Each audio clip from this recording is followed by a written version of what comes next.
আসসালামু আলাইকুম ওয়া রাহমাতুল্লাহ। প্রিয় শিক্ষার্থীরা, আশা করছি তোমরা সবাই ভালো আছো। আছি আলহামদুলিল্লাহ, আমিও ভালো আছি। আমরা কিন্তু কয়েকটি ক্লাসে পরপর দুটো চ্যাপ্টার শেষ করে ফেলেছি অনলাইন ক্লাসের মাধ্যমে। নিশ্চয়ই তোমরা সেগুলো মনোযোগ দিয়ে দেখছো। আজকে তোমাদের যে অনলাইন ক্লাসটি নিয়ে উপস্থিত হয়েছি, প্রথমত নিজের কথা বলে নিই। আজকের এই অনলাইন ক্লাসে তোমাদের স্বাগত জানাচ্ছি আমি মোহাম্মদ মমদুদুর রহমান মিজান, সহকারী অধ্যাপক উদ্ভিদ বিজ্ঞান, জয়পুরহাট সরকারি মহিলা কলেজ, জয়পুরহাট। তো প্রিয় শিক্ষার্থীরা, তোমরা এই যে ছবিটা দেখছো, এইখানে যে ছবিটা তোমাদের সামনে নিয়ে রেখেছি, কি বলতো, এটা দেখে কি ধারণা পেতে পারো? একটা ল্যাবরেটরিতে ছেলে মেয়েরা কিছু প্র্যাকটিক্যাল করছে, তাই না? ঠিক, পৃথিবীর যত জীব আছে, শত শত জীব, কোটি কোটি জীব, সকল জীবের দেহের ভেতরে প্রতিটি যে কোষ আছে, প্রতিটি কোষকে আমরা কিন্তু এক একটা ল্যাবরেটরির মতো বলতে পারি। প্রত্যেকটা কোষের ভেতরে এরকম একটি রাসায়নিক বিভিন্ন বিক্রিয়া সংগঠনের মাধ্যমে জীব তার বৈশিষ্ট্যের বহিঃপ্রকাশ ঘটাচ্ছে। তার মানে আজকে আমরা কি করব? কোষ রসায়ন, তাই না? হ্যাঁ, তোমাদের জীববিজ্ঞান প্রথম পত্রের তৃতীয় অধ্যায় কোষ রসায়ন। তো আজকের এই আলোচনায় তোমাদেরকে আমি স্বাগত জানাচ্ছি। তো সাথে আছি আমি তোমাদের মিজান স্যার, বায়োলজি। আজকে জীববিজ্ঞান প্রথম পত্রের অধ্যায় 3 কোষ রসায়নে কার্বোহাইড্রেট নিয়ে আলোচনা করব।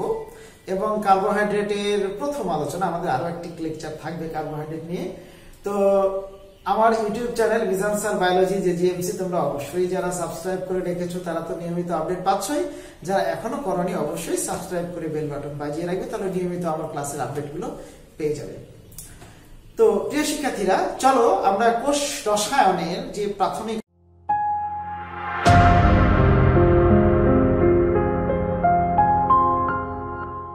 আলোচনা সেটিতে যদি চলে যাই।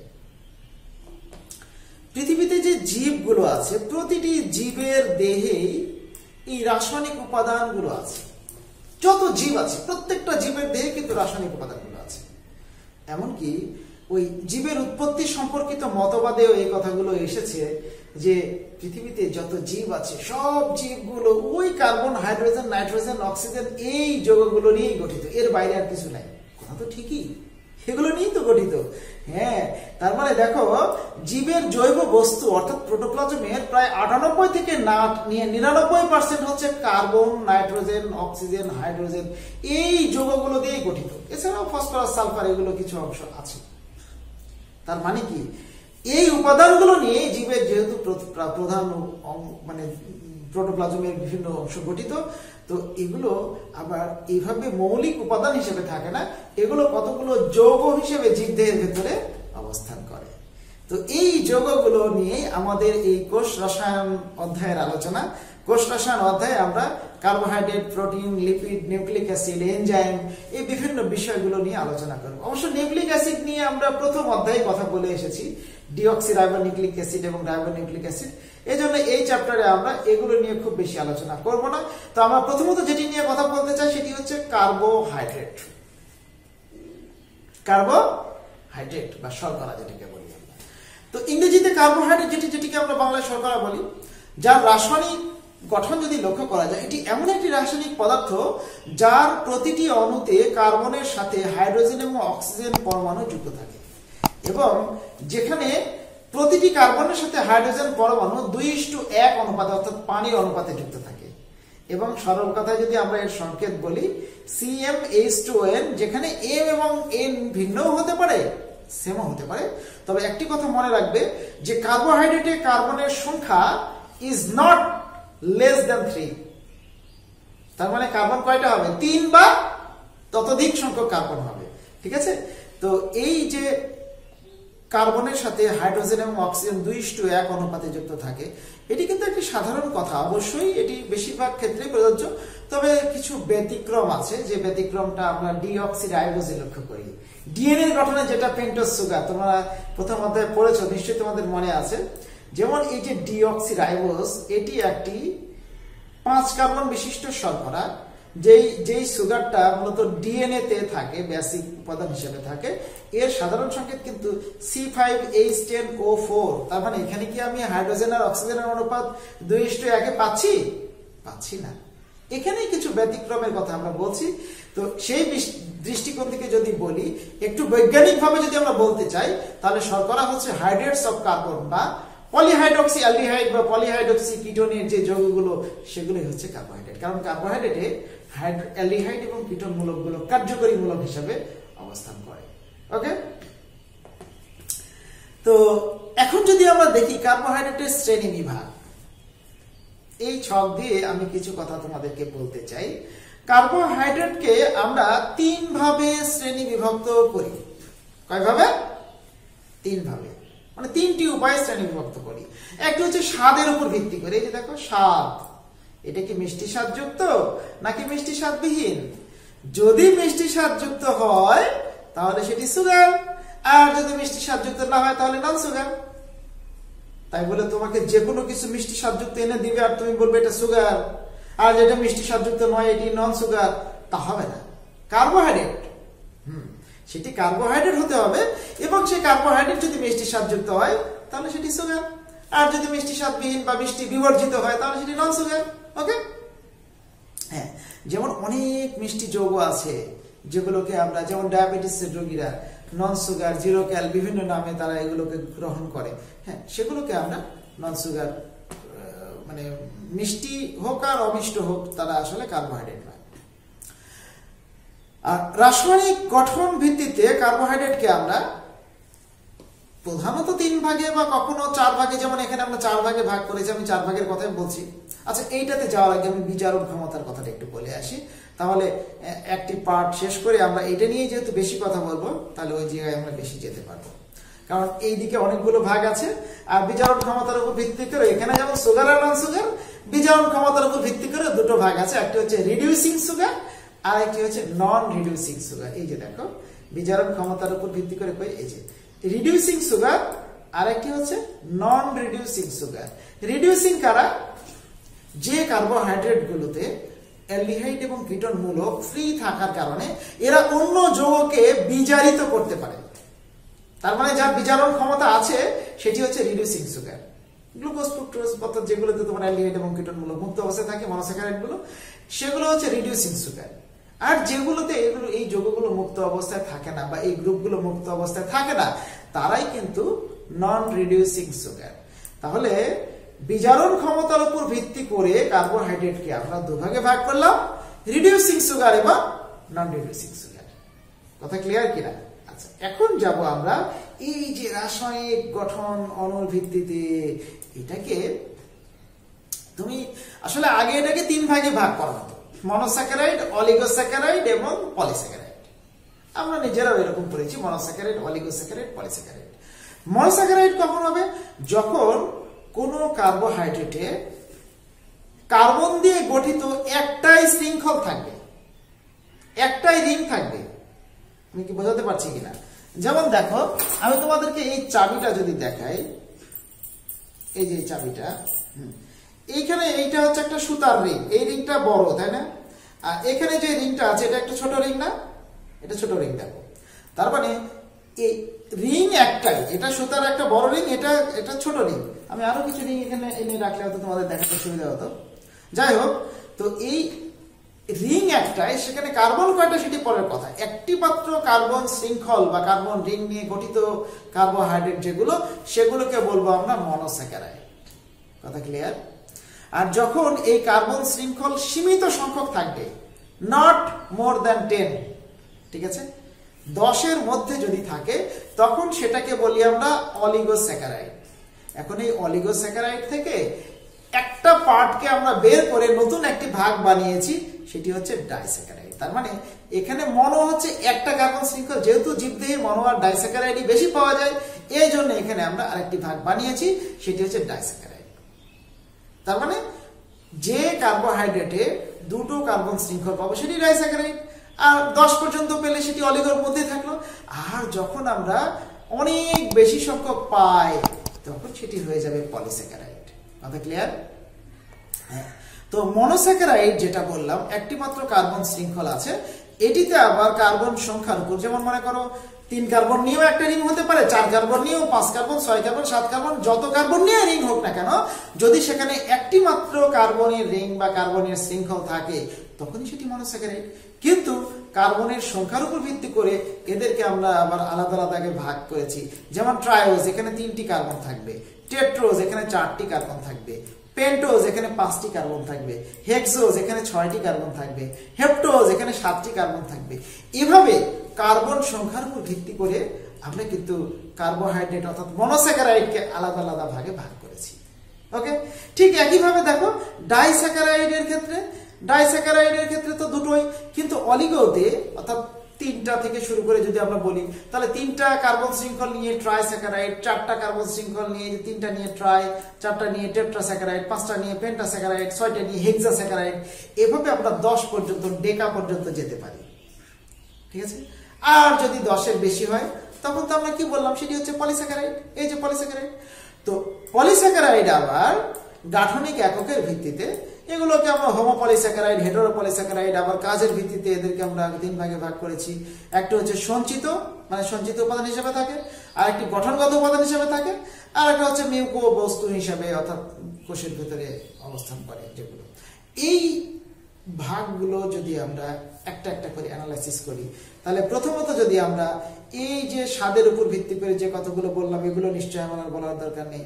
গঠন অন্য ভিত্তি করে যে মনোস্যাকারাইড, অলিগোস্যাকারাইড, পলিস্যাকারাইড, তো আমরা এখন এই 3 কার্বন বিশিষ্ট মনোস্যাকারাইড, 4 কার্বন বিশিষ্ট মনোস্যাকারাইড, 5 কার্বন, 6 কার্বন, এগুলো যদি আমরা একটু করে গঠন দেখে আসি। দেখো, যেমন এইটাতে একটা গ্রুপ আছে যেটির নাম হচ্ছে অ্যালডিহাইড গ্রুপ, আর এইটিতে একটি গ্রুপ আছে যেটির নাম হচ্ছে কিটো গ্রুপ।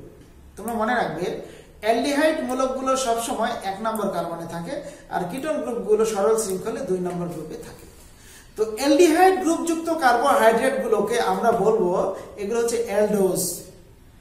মনোস্যাকারাইড কিন্তু আমরা কিন্তু মনোস্যাকারাইডের বিভিন্ন প্রকারের গঠনের ভিতর প্রবেশ করছি। তাহলে অ্যালডিহাইড গ্রুপযুক্ত যে মনোস্যাকারাইড গুলো সেগুলোকে বলছি অ্যালডোজ। তাহলে এটা কয় কার্বনের মনোস্যাকারাইড? 3 কার্বন। তাহলে 3 কার্বনকে আমরা কি বলে আসলাম? ট্রায়োজ। তাহলে এটা কি ধরনের ট্রায়োজ? অ্যালডোজের ট্রায়োজ। এইটাও ট্রায়োজ। কি ধরনের ট্রায়োজ? কিটোজের ট্রায়োজ।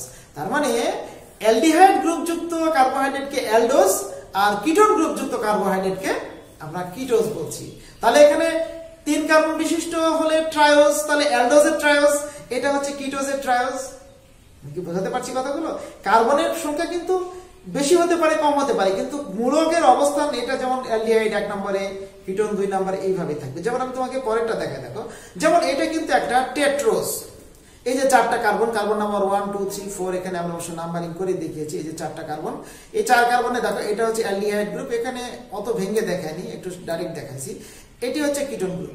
তাহলে অ্যালডিহাইড গ্রুপটা 1 নম্বরে, কিটোন গ্রুপটা 2 নম্বর কার্বনে, এবং বাকি গঠন সেম, শুধুমাত্র এই একটা CHOH টা আমরা অতিরিক্ত দিয়েছি। এখানেও CHOH টা অতিরিক্ত দেওয়া হয়েছে। তাহলে এইটা হচ্ছে ইরিথ্রোজ, এটি হচ্ছে ইরিথ্রোজ। দুটোই কিন্তু 4 কার্বন বিশিষ্ট মনোস্যাকারাইড, এবং এটা হচ্ছে অ্যালডোজ আর ওটা হচ্ছে কিটোজ। মনে থাকবে? আচ্ছা, এখন যদি আমরা একটা পেন্টোজ দেখি, দেখো এর কার্বন সংখ্যা এই যে দেখো 5টা, তাই না? এইটা কিন্তু অ্যালডিহাইড, তাই না? এটা কি? এটাও তো অ্যালডিহাইড, এটাও, তার মানে এটাও অ্যালডোজ, এটাও অ্যালডোজ। মজার বিষয় কি জানো? আমরা প্রথম অধ্যায়ে যেটা পড়ে এসেছি ডিএনএর গঠনে, আরএনএর গঠনে, হ্যাঁ, এইখানে দেখো 2 নম্বর কার্বনে 2 পাশে হাইড্রোজেন, তার মানে এখানে 2 নম্বর কার্বনে একটি অক্সিজেন ডিলেট। ওই যে বলেছিলাম ডিঅক্সি রাইবোজ সুগার, এটাই সেই ডিঅক্সি রাইবোজ সুগার। ওই যে ব্যতিক্রমী বললাম না আমরা শুরুতে, হ্যাঁ, এই সেই ডিঅক্সি রাইবোজ, আর এটি হচ্ছে রাইবোজ। তার মানে these all are pentose. This 2 type carbohydrate is also pentose. কিন্তু কি ধরনের পেন্টোজ? এটাও রাইবোজ, ওটাও রাইবোজ, কিন্তু এটা কি রাইবোজ? Deoxy ribose. ঠিক আছে, এটাও তোমার অ্যালডোজ, এটাও অ্যালডোজ। কি ধরনের অ্যালডোজ? এটা রাইবোজ, এটি হচ্ছে ডিঅক্সি রাইবোজ, স্পেসিফিক নাম। মনে থাকবে নিশ্চয়ই। আচ্ছা, এখন আমরা দেখো রাইবুলোজ, এইটা কিন্তু কিটোন মূলক। দেখো এইটাও কিটোন মূলক, তার মানে এটাও কিটোজ, এটাও কিটোজ, কিন্তু এইটাতে একটা হচ্ছে রাইবোলোজ, একটা হচ্ছে জাইলুলোজ। এই রাইবোলোজ আর জাইলুলোজ এদেরকে আমরা বলে থাকি কি জানো, এপিমার। ওই যে কোষ রসায়নের তোমার যেটা আমরা এনজাইম পড়বো, একটা এনজাইম আছে এপিমারেজ এনজাইম। এখানে পার্থক্য দেখো, এই হাইড্রক্সিলটা দিয়ে, এই হাইড্রক্সিলটা এখানে বাম পাশে, এখানে জাস্ট ডান পাশে, এতটুকুর জন্য এরা একে অপরের এপিমার। ঠিক আছে, তাহলে এটা হচ্ছে কি 5 কার্বন বিশিষ্ট যৌগ। এরকম দেখো 6 কার্বন বিশিষ্ট যৌগ, যেমন এটা হচ্ছে অ্যালডোজ, 6 কার্বন বিশিষ্ট অ্যালডোজ কি গ্লুকোজ, তাই না? এই যে অ্যালডিহাইড গ্রুপ যুক্ত, এটা হচ্ছে কিটোন গ্রুপ যুক্ত। তুমি যদি দুটোই এর সাধারণ সংকেত লিখো, এই পাশে গ্লুকোজ, এই পাশে ফ্রুক্টোজ আমরা লিখেছি, দুটোই যদি সাধারণ সংকেত লিখো C6H12O6, যেটা আমরা আগে থেকে গ্লুকোজ এবং ফ্রুক্টোজের সংকেত জেনে আসি। আমরা যদিও গ্লুকোজ হিসাবে জানি, কিন্তু আসলে এটি শুধুমাত্র গ্লুকোজের সংকেত নয়, এটি কিন্তু ফ্রুক্টোজেরও সংকেত। ঠিক আছে, তো গ্লুকোজ আর ফ্রুক্টোজ এদের সাধারণ সংকেত এক, কিন্তু গাঠনিক সংকেত আলাদা। এই গাঠনিক সংকেত আলাদা, এর আগেও আমরা যেগুলো দেখেছি এগুলোর সাধারণ সংকেত এক, কিন্তু গাঠনিক সংকেত আলাদা। এই যৌগগুলোকে বলি আমরা একে অপরের আইসোমার। মনে থাকবে? হ্যাঁ, আইসোমার বলা হয় এদেরকে। এরপরে যদি আমরা এই গ্লুকোজের একটা চক্রাকার গঠন লক্ষ্য করি, আচ্ছা আমি আগের স্লাইডে একটু তোমাদের ফেরত নিয়ে যাই। হ্যাঁ, এই যে ডি আর এল কেন বলা হচ্ছে, এখানে ডিটা দেখে আসি, এখানে যদি ডি এর কথা, এই যে দেখো সর্বশেষ কার্বনের পূর্ববর্তী কার্বন দিয়ে আমরা বিবেচনা যদি করি, এর যদি ডান পাশে ডানাবর্ত হয়ে যদি এটা রিং তৈরি করে, তখন এটাকে বলি আমরা ডি গ্লুকোজ বা ডিস্টাল গ্লুকোজ। আর যদি এই হাইড্রক্সিলটা জাস্ট এই পাশে থাকে আর এই হাইড্রোজেনটা উপরে থাকে, তখন এটাকে আমরা বলি এল গ্লুকোজ বা ল্যাটারাল সুগার, ল্যাটারাল গ্লুকোজ বা বামাবর্ত গ্লুকোজ। ঠিক আছে, তো এই যখন এই আবর্তনের মাধ্যমে চক্র তৈরি করে, কোন কোন গ্লুকোজে দেখা যায় যে হাইড্রক্সিলটা এই 1 নম্বর কার্বনের, যেটা চক্রাকার গঠনে লক্ষ্য করলে দেখবে উপরে যদি হয়, এটাকে বলি আমরা বিটা গ্লুকোজ বা বিটা হাইড্রক্সিল গ্লুকোজ। আর যখন এটা নিচের দিকে থাকে, তখন এটাকে বলি আমরা আলফা হাইড্রক্সিল গ্লুকোজ। ঠিক আছে, তাহলে এটা হচ্ছে বিটা ডি গ্লুকোজ, এটি আলফা ডি গ্লুকোজ। তোমাদের মনে আছে নিশ্চয়ই, কোষ প্রাচীরের গঠনে যে সেলুলোজ, সেটার গঠনে কিন্তু বিটা ডি গ্লুকোজের ব্যবহার হয়েছিল। আবার আমরা যে ভাত রুটি খাই, স্টার্চ, সেটির গঠনে কিন্তু আলফা ডি গ্লুকোজ আছে। তারপর আমরা যে কি বলে শাকসবজিতে বা অন্যান্য গবাদি পশুর খাবারে যেগুলোকে বলি সেলুলোজ আছে, এই সেলুলোজের ভেতরে কিন্তু বিটা ডি গ্লুকোজ আছে। তো এগুলো আমরা পরবর্তীতে দেখবো যে কোনটার কি অবস্থা। তো গ্লুকোজের এই রিংকে, অর্থাৎ গ্লুকোজের যে ষড়ভুজাকৃতির গঠন, কার্বন 5টা ভেতরে থাকে, এই ধরনের গঠনকে বলি আমরা পাইরানোজ রিং। মনে থাকবে? হ্যাঁ, পাইরানোজ রিং। আর ফ্রুক্টোজের এই গঠনকে বলি আমরা ফিউরানোজ রিং। তাহলে পাইরানোজে 6টি বাহু বিশিষ্ট রিং এবং কার্বন রিংয়ের ভেতরে থাকে 5টা। আর ফিউরানোজের ক্ষেত্রে রিংয়ের বাইরে 2টো কার্বন থাকে এবং এটা তোমার পঞ্চভুজাকৃতির একটি রিং গঠন করে। ঠিক আছে, মনে রাখবে এফ ফর এফ, অর্থাৎ ফ্রুক্টোজ ফর ফিউরানোজ আর গ্লুকোজ ফর পাইরানোজ। ঠিক আছে, এটা যাতে মনে থাকে। এই যে দেখো তোমাদের বইতে কিন্তু এরকম একটা পার্থক্য দেওয়া আছে। আজকে হোমওয়ার্ক দেবো না এটা? আচ্ছা ঠিক আছে, এটাই করবা।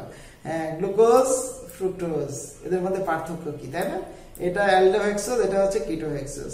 এদের এই যে সাধারণ নাম ব্লাড সুগার, ডেক্সট্রোজ, বর্ণ সুগার, হ্যাঁ, র্যাপ সুগার, এরকম এইগুলো। আচ্ছা, তোমরা এগুলো আমরা আলোচনা করেছি, এটার ব্যাখ্যা সময় বাড়াতে চাচ্ছি না। এখন আসো দেখো, গ্লুকোজ আর ফ্রুক্টোজ তো হেক্সোজ এবং একটি অ্যালডিহাইড গ্রুপযুক্ত আর একটা কিটোন গ্রুপযুক্ত। এখানে দেখো আরো কতগুলো মনোস্যাকারাইড আছে যেগুলো অ্যালডিহাইড গ্রুপযুক্ত। যেমন এইটাকে বলছি আমরা ম্যানোজ। তাহলে গ্লুকোজ আর ম্যানোজের মধ্যে পার্থক্য এই যে এই হাইড্রক্সিলটা শুধুমাত্র বামে, এইটা যেটা গ্লুকোজের ডানে ছিল। ঠিক আছে, তারপরে এটা তো গ্লুকোজ, যেখানে আমরা দেখতে পাচ্ছি এখানে ডানে ছিল। আর গ্যালাক্টোজের সাথে গ্লুকোজের পার্থক্য এই যে 4 নম্বর কার্বন, এপিমার এট কার্বন নাম্বার 4। তার মানে দেখো এই হাইড্রক্সিলটা এখানে বামে, যেটা এখানে ডানে ছিল। অর্থাৎ গ্লুকোজের সাথে কোথায় এর এপিমার, তাহলে গ্যালাক্টোজের সাথে গ্লুকোজের এপিমারেজের যে পার্থক্য, সেটি হচ্ছে এপিমার এট কার্বন নাম্বার 4, আর এটা হচ্ছে এপিমার এট কার্বন নাম্বার 2, যেটা ম্যানোজ। তোমাদের বইতে দেখবে ম্যানোজ গ্যালাক্টোজের কথা বলা আছে, কিন্তু গঠনটি দেওয়া নেই। আমি একটু দেখালাম তোমাদের, যাতে এটি দেখে তোমরা বিষয়টি সম্পর্কে আরো ভালো স্পষ্ট ধারণা পেতে পারো। ঠিক আছে, তো চলো এখন আমরা তাহলে ডাইস্যাকারাইডের একটু আলোচনা করে আসি, বা অলিগোস্যাকারাইডের আলোচনা করে আসি। ঠিক আছে, তাহলে অলিগোস্যাকারাইড হচ্ছে যে সকল কার্বোহাইড্রেটকে আদ্র বিশ্লেষণ করলে লিমিটেড বা সীমিত সংখ্যক মনোস্যাকারাইড পাওয়া যায়। কতগুলো? আমরা তো বলেছি আগে, নট মোর দ্যান 10, অর্থাৎ 10-এর বেশি নয়। এই কার্বোহাইড্রেট গুলোকে আমরা বলে থাকি অলিগোস্যাকারাইড। যেমন ডাইস্যাকারাইড, ট্রাইস্যাকারাইড, টেট্রাস্যাকারাইড এভাবে হতে পারে। তাহলে ডাইস্যাকারাইড কি হবে? যেটাকে আদ্র বিশ্লেষণ করলে 2টি মনোস্যাকারাইড পাবো আমরা, বা 2 অণু মনোস্যাকারাইড পাবো। বুঝতে পারছি?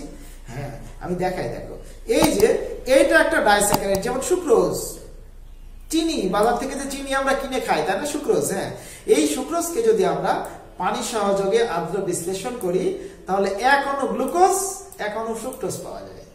ঠিক আছে, আমরা যদি একটু রাসায়নিক গঠন তোমাদেরকে দেখায় নিয়ে আসি, দেখো এই যে এইটা কিন্তু একটা গ্লুকোজ, ওকে, আর এইটি একটা ফ্রুক্টোজ। এই গ্লুকোজ আর ফ্রুক্টোজের মধ্যে যে বন্ধনীটা তৈরি করেছে, এই মাঝখানে অক্সিজেন দিয়ে বন্ধন, এই বন্ধনের নাম হচ্ছে গ্লাইকোসাইডিক বন্ধন। এবং যখন একটা গ্লাইকোসাইডিক বন্ধন তৈরি হয় তখন কিন্তু এখান থেকে 1 অণু করে পানি বেরিয়ে যায়। আমরা সুক্রোজের সংকেত যেমন C12H22O11 বললাম, তার কারণ কি? ওই যে 1 অণু পানি বেরিয়ে গেছে। তাছাড়া তো দুটোই C6H12O6 ছিল। কার্বন 12, হাইড্রোজেন তোমার 24, অক্সিজেনও 12 হওয়ার কথা ছিল, কিন্তু তা না হয়ে ওখানে 22 আর 11 হওয়ার কারণ কি? কারণ ওই যে 1 অণু পানি যে বাইরে বেরিয়ে গেছে দুটো সংযোগের মাধ্যমে, এই জন্য এটি হচ্ছে সুক্রোজ। আর আমি যদি আরেকটি দেখাই, এটি হচ্ছে ম্যালটোজ বা মল্টোজ, যেটি বলো। হ্যাঁ, এইটা দেখো, এই যে এটিও একটি গ্লুকোজ, এটিও একটি গ্লুকোজ, কিন্তু আমরা সুক্রোজের ক্ষেত্রে কি দেখলাম? একটা গ্লুকোজের সাথে একটা ফ্রুক্টোজের বন্ধন। কিন্তু মল্টোজের সাথে দেখো, এই একটা গ্লুকোজের সাথে আর একটা গ্লুকোজের বন্ধনের মাধ্যমে মল্টোজ তৈরি করেছে। তবে আরেকটি কথা বলে রাখি, এটিও আলফা গ্লুকোজ, এটিও কিন্তু আলফা গ্লুকোজ। তাহলে দুটো আলফা গ্লুকোজের মাধ্যমে যদি কোনো মনোস্যাকারাইড গঠিত হয় সেটি হচ্ছে মল্টোজ। আর যদি একটা আলফা গ্লুকোজের যদি দুটো বিটা গ্লুকোজ মিলিত হয়ে তৈরি করে, তখন কিন্তু এটি আর মল্টোজ নয়, তখন ওর নাম হয়ে যাবে সেল বায়োজ। মনে থাকবে? হ্যাঁ, খুবই গুরুত্বপূর্ণ এই জিনিসগুলো, সুন্দর করে ভালো করে এগুলো পড়াশোনা করতে হবে। ওকে, তাহলে আজকের আর এই ট্রাইস্যাকারাইড, টেট্রাস্যাকারাইড এগুলো তো আমরা পারবোই। মানে যেমন রাফিনোজ একটি ট্রাইস্যাকারাইড, এটাকে ভাঙলে গ্লুকোজ, ফ্রুক্টোজ, গ্যালাক্টোজ পাওয়া যায়। ঠিক আছে, তারপরে এভাবে 4, 5, 6 অনেকগুলো কার্বোহাইড্রেট মানে মনোস্যাকারাইড যুক্ত অবস্থায় থাকতে পারে। তো আজকে আর কথা বাড়াবো না, তাহলে হোমওয়ার্ক কি দিলাম? গ্লুকোজের, ফ্রুক্টোজের যে বিভিন্ন রকমের গঠন এটি করবে, আর পাশাপাশি তোমরা গ্লুকোজ আর ফ্রুক্টোজের মধ্যে পার্থক্যটা করে ছবি তুলে আমার পেজে আপলোড করবে বা আমাকে মেসেঞ্জারে দিবে। তো ঠিক আছে, এতক্ষণ মনোযোগ দিয়ে তোমরা আমার এই ক্লাসটি দেখার জন্য তোমাদের সকলকে অসংখ্য অসংখ্য ধন্যবাদ। ভালো থেকো, নিরাপদে থেকো। আল্লাহ হাফেজ।